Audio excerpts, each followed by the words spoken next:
Voilà, Bien. bienvenue mesdames et messieurs, c'est votre émission Ma vie, ma santé que vous aimez beaucoup, une émission qui parle de la vie et de la santé, de votre vie et de votre santé et de tout ce qui peut déranger votre vie ou votre vie sociale, tout ce qui peut déranger votre paix et votre santé physique, mentale ou psychologique. Voilà, comme vous le voyez, nous sommes avec le docteur Aimé Kazadi en direct de Québec. Avec lui, nous allons parler d'un sujet d'actualité. Comme vous tous, vous le savez, le monde entier est en ébullition. Tout le monde a peur de ce virus que vous savez, le coronavirus. Donc, nous allons parler de ça. Et surtout, nous avons entendu des idées, des gens parler. Et il y a trop de fausses informations qui circulent en ce moment. C'est ainsi que nous avons trouvé adéquat d'inviter le docteur Aimé Kazadi, qui est notre consultant permanent, pour nous donner de la bonne information afin que nous puissions vous apaiser et que vous puissiez savoir c'est quoi au juste et quoi faire. Bonjour, docteur Aimé Kazadi. Bonjour Dali. Comment vous allez? Oui, je vais bien, merci. Alors, c'est comment la situation là-bas au Québec concernant ces virus? Est-ce qu'il y a la panique? Qu'est-ce qui se passe? Qu'est-ce que les gens pensent? Je pourrais dire comme tout le monde, comme tout citoyen vivant au Québec et comme professionnel de santé aussi, hein. Donc, nous suivons l'actualité et nous pouvons dire que ici au Québec, il y a déjà un nombre de cas qui ont été diagnostiqués, hein.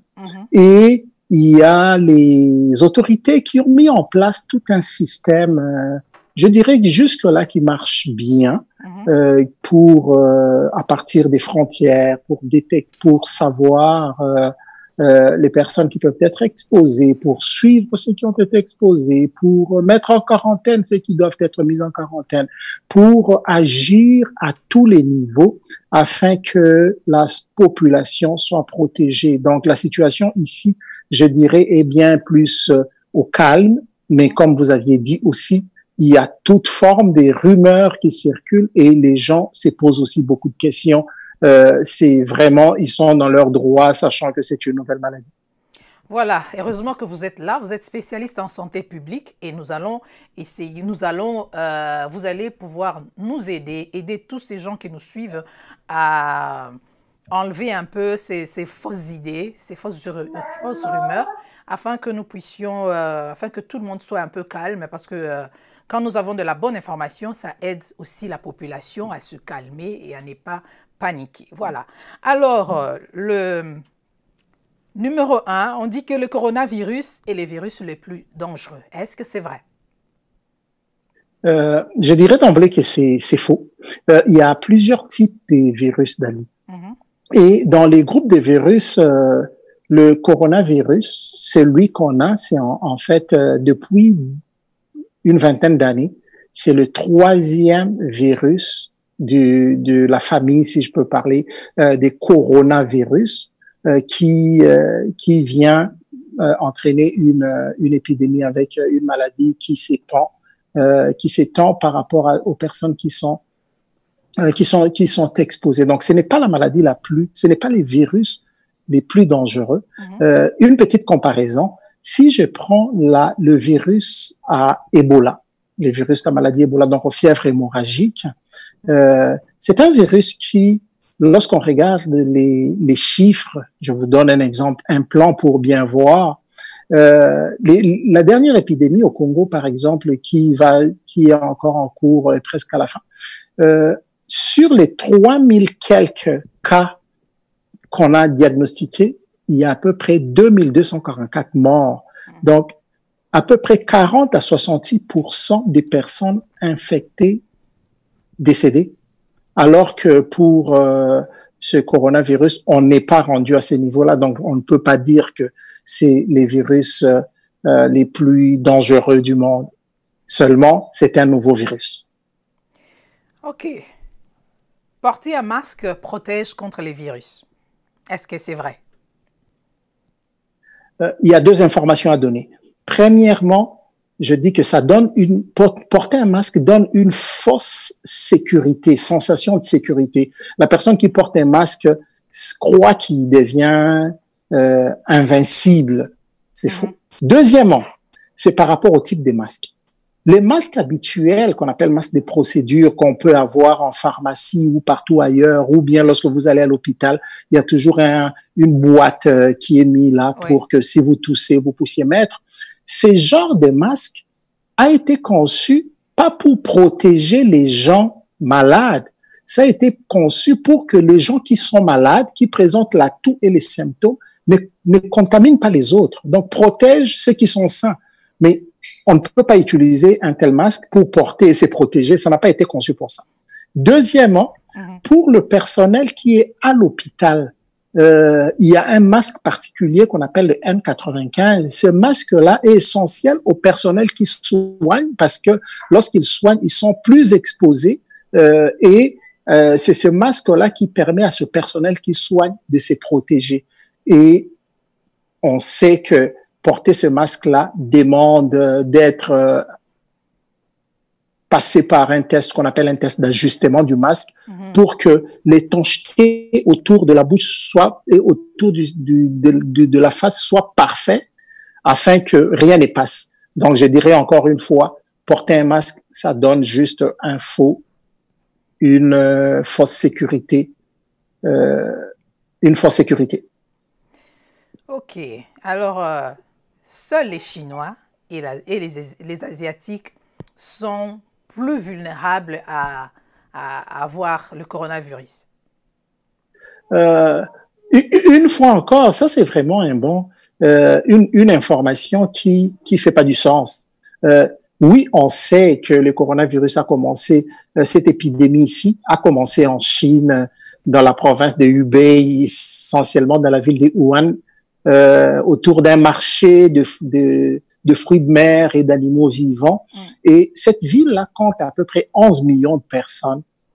Donc, on est parti de la Chine, oui. Mais pensez que les coronavirus, lorsqu'on voit une personne avec des yeux bridés, et puis on va se dire, ah non, il est justement à risque. Non. Ce que je dirais, c'est tellement faux qu'il ne faut pas faire de la discrimination et je dirais même du racisme ethnique envers les Asiatiques parce que tout le monde est susceptible d'avoir le coronavirus. La preuve, c'est que lorsqu'on ne prend pas toutes les mesures de protection, peut-être qu'on en parlera à un moment, le lavage de main et l'hygiène respiratoire, lorsqu'on ne prend pas toutes les précautions, on est capable d'avoir le virus et de le transmettre. La preuve, vous voyez, en Italie et en France, par exemple, il y a ces poches qui se sont créées. Il y a une transmission communautaire, en fait, qui s'est faite à partir de cas qui sont revenus et qui étaient en contact avec la Chine. Donc, ne faisons juste pas du racisme. Voilà. Le coronavirus a été délibérément créé et répandu. Est-ce que c'est vrai? Ça encore, vous savez, lorsque une histoire comme ça arrive, une épidémie, une pandémie qui se répand, très rapidement, il y a ceux qui sont pour les théories des complots, ceux qui sont pour des théories soi-disant, oui, ça a été créé, vous voyez, il y en a même qui sortent un roman de 1981 où on a écrit, oui, créé au laboratoire, les Wuhan 400 et tout. Je dirais faux, ça n'a pas été créé au laboratoire. Oui, c'est vrai que c'est parti de la Chine, c'est parti d'un marché, c'est parti là où il y avait un peu plus de promiscuité avec les animaux, avec les hommes et les animaux et tout.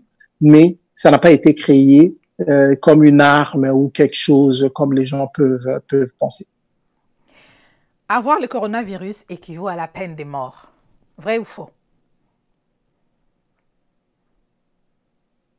Je répondais sans hésitation faux. Vraiment sans hésitation faux.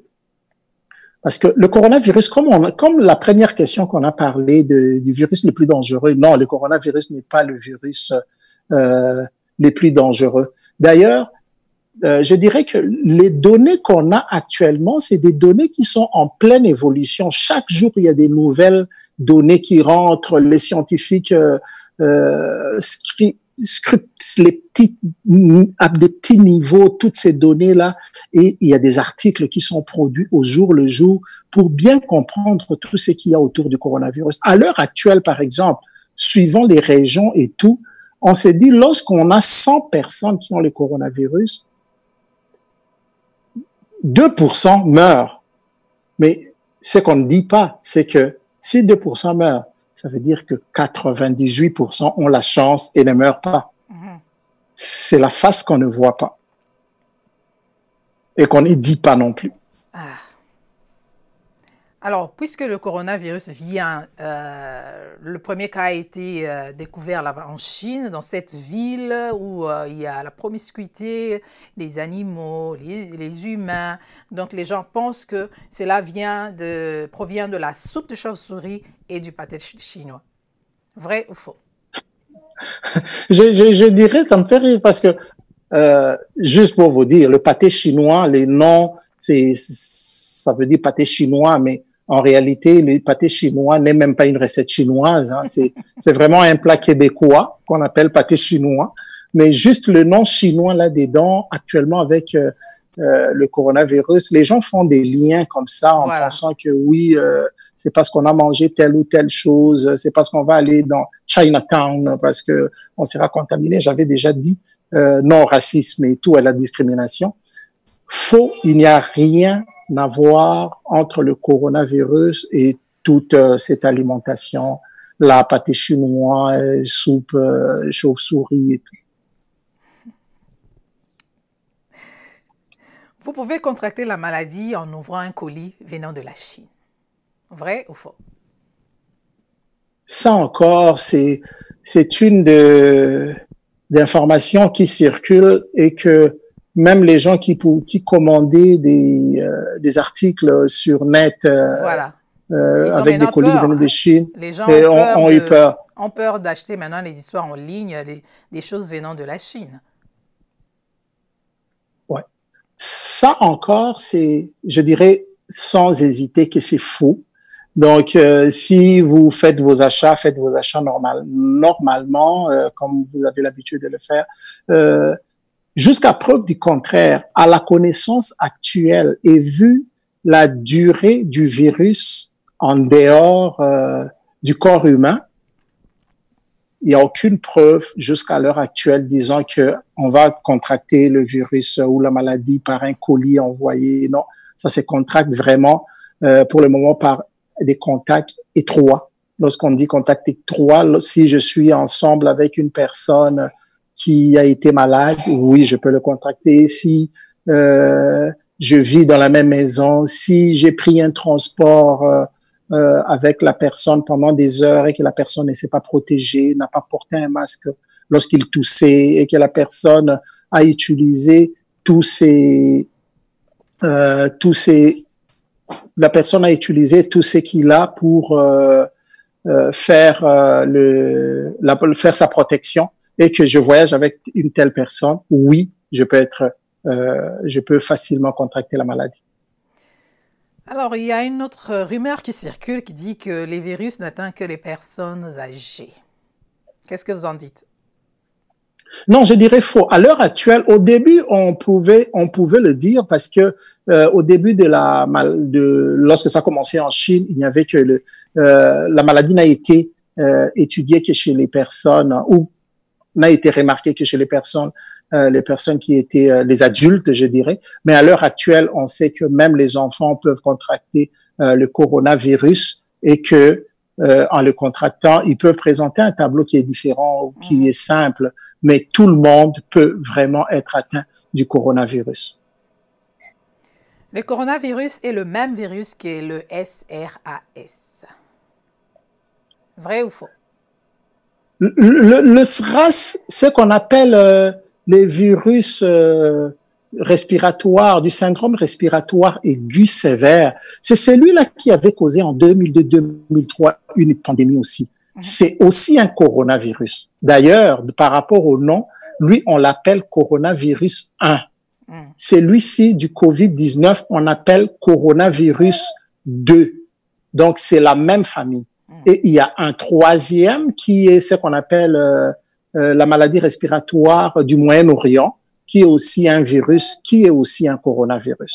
Donc, c'est comme des cousins, si je peux dire. Ok, j'ai entendu quelqu'un dire que le coronavirus a sûrement un lien avec la bière Corona.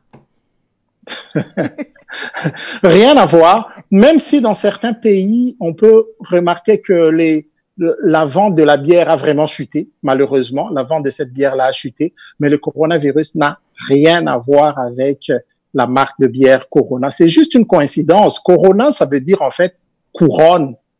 Ça veut dire couronne en latin. C'est pourquoi ça s'appelle coronavirus, parce que ce virus-là a la forme d'une couronne. Voilà, les antibiotiques proviennent et traitent les coronavirus. Vrai ou faux? Je dirais faux. Parce que les antibiotiques, oui, c'est des médicaments, mais contre des microbes, mais c'est contre les bactéries. Les antibiotiques, c'est des médicaments contre les bactéries. Normalement, les virus, on a des médicaments qu'on appelle des antiviraux. Et à l'heure actuelle, il y a effectivement ces médicaments qui sont testés, qui sont testés et on essaye un peu d'accélérer les études pour mettre en place des médicaments et même des vaccins. Et en Chine, on rapporte aussi que certaines molécules anciennes, cette trouvaille a été faite par les chercheurs belges qui ont montré que la chloroquine pouvait améliorer les conditions d'une pneumonie qui est causée par le coronavirus. Donc, les scientifiques chinois ont déjà essayé ça sur plusieurs milliers de personnes. Ça a marché? Oui, parce qu'au laboratoire, ça marchait et quelques scientifiques chinois ont rapporté que ça marche. Donc, les études sont encore en cours pour tout valider. Ah, OK. Voilà, la fermeture des frontières va arrêter la propagation de ce virus. Vrai ou faux? Je vais répondre à cette question en disant d'emblée faux, mais aussi avec un bémol, oui. D'emblée faux parce que habituellement, c'est les politiques qui vont fermer les frontières pour donner encore une fois l'impression que quelque chose est fait. Mais ces virus-là ne s'occupent pas des frontières, si je peux dire. Et fermer les frontières entraînerait plus une situation de chaos et une situation de perte des contrôles. Ça entraînerait plus de problèmes que ne laisser au lieu de contrôler, surveiller sur place et donner de la bonne information pour que les gens puissent se protéger. Parce que n'oubliez pas, aujourd'hui, le monde s'est rendu presque un village planétaire. Les échanges en avion se font chaque jour, les marchandises se font chaque jour, les échanges, les personnes chaque jour. Fermer des frontières pour un virus comme dans cette situation entraînerait plus la peur et le chaos. Mais je comprends que les politiques, dans certains pays, sûrement, vont se dire oui, on ferme complètement, ou en Chine, les frontières des villes entières ou en Italie ont été fermées pendant un temps, mais ce n'est que des situations temporaires pour pouvoir contrôler la situation parce qu'on ne peut pas non plus fermer pour ceux qui l'ont fermé les frontières pendant très longtemps. Mais ce qui est important, c'est vraiment d'avoir la bonne information et surtout de ne pas oublier les règles d'hygiène. Alors, en parlant des règles d'hygiène, avant de se séparer, qu'est-ce que vous pouvez dire à tous nos amis qui nous suivent les mesures de prévention? Qu'est-ce qu'ils doivent faire? L'hygiène, la vieille hygiène des grands-mères, la vieille hygiène enseignée depuis des millénaires avec l'eau. Ça veut dire l'eau et le savon. C'est laver les mains après chaque activité. C'est laver les mains les plus fréquemment possible lorsqu'on touche à quelque chose d'autre. C'est laver les mains lorsqu'on va dans les toilettes, après avoir salué les gens, après les toilettes. C'est laver les mains lorsqu'on arrive au travail parce qu'on a touché une poignée de porte et beaucoup de choses. C'est laver, en fait, l'hygiène de main avec de l'eau et de savon est l'idéal. Mais sinon, on peut utiliser une solution hydroalcoolique qu'on a souvent des petites solutions avec des noms. Je ne veux pas faire la publicité d'un nom ici, mais des petites solutions d'hygiène des mains qu'on a Ça tue, ça aussi bien des propriétés véricibles. Mhm. Et aussi, deuxièmement, c'est ce qu'on appelle une bonne étiquette respiratoire. Ça veut dire lorsqu'on tousse, on a un rhume, on éternue beaucoup, il faut savoir protéger les autres. Protéger les autres, c'est mettre un masque Mhm. lorsqu'on est dans un milieu où il y a plusieurs personnes pour que lorsqu'on tousse, il n'y ait pas d'éclaboussure. Deuxièmement, lorsqu'on tousse, si on n'a pas ça, on peut juste tousser dans le coude, comme ceci. Ça protège aussi les autres. Mhm. Et troisièmement, lorsqu'on s'émouche, utiliser du papier mouchoir jetable parce que très rapidement, vous pouvez jeter, vous vous débarrassez de Mhm. tout ce qui peut y avoir comme virus. À ce moment-là, vous protégez les autres. Donc, je reviens en 2 mots. Hygiène de main, laver les mains, laver les mains, laver les mains. Et deuxièmement, protéger les autres en utilisant du papier mouchoir jetable unique, en toussant dans le coude et en portant le masque lorsqu'on est dans un milieu où il y a plusieurs personnes, lorsque vous présentez des symptômes. Voilà, merci beaucoup, docteur Aimé Kazadi. Vous nous avez donné tous ces conseils et à partir de Québec. Voilà, chers amis, vous nous avez suivis à partir du Canada et nous avons eu le docteur Aimé Kazadi qui est spécialiste en santé publique et j'espère que vous avez eu quand même vous avez une idée de ce qu'est le coronavirus et je crois que vous n'allez plus croire à toutes ces fausses rumeurs. Et si vous voulez encore en savoir plus, allez sur le site du ministère de Santé Canada ou encore sur le site de l'OMS. Merci beaucoup, Dr. Aimé Kazadi. Merci beaucoup. Et je dirais pour nos amis qui sont au Québec, allez effectivement sur les sites du ministère des Santé et des Services sociaux du Québec. Il y a toute l'information dessus. Et nous y reviendrons. La situation est vraiment en évolution. S'il y a encore d'autres informations ou d'autres mythes que nous devons casser pour reformuler les choses et donner la bonne information, nous sommes disposés à y revenir. Merci pour votre disponibilité.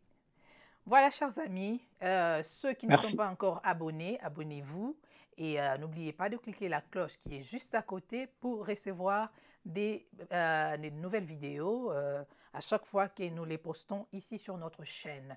Merci beaucoup de nous avoir suivis. Je vous retrouve très bientôt pour un autre numéro de Ma Vie, Ma Santé. Partagez car ça va vraiment sauver des vies. Merci et au revoir. Au revoir.